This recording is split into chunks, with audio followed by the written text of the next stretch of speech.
Okay, let's talk about taxes. Governor Phil Murphy, his budget proposal includes $1.7 billion in new taxes, which is about a third of what Governor Florio increased taxes back in '90.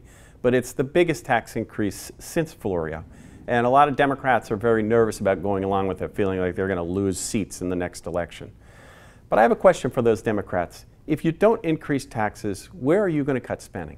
I've been hearing for months Senate President Steve Sweeney, Assembly Speaker Craig Coughlin, Paul Sarlo, the chairman of the Budget Committee, they're all saying we don't want to raise taxes, that has to be a last resort, and I get that, it should be a last resort. But I'm not hearing a lot of ideas of where they would make up the gap. Almost all of the spending increases in Phil Murphy's budget go to three things. School funding, which was frozen for years under Governor Christie. New Jersey Transit, which I don't need to say anything about, is such a mess everybody knows it needs work. And the pensions, which are ferociously underfunded, and if you skip that, you only dig the hole deeper next year. So where is, say, $700 million? If they turn down the millionaire's tax, they have to come up with $700 million.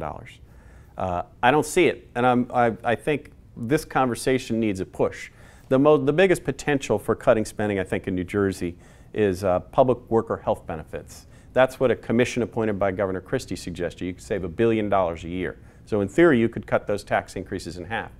But to get those, you have to break the rules on collective bargaining and impose the deep cuts on the unions, according to most people. So I say to Democrat leader especially, Senate President Steve Sweeney, Assembly Speaker Craig Coughlin are both hemming and hawing about this.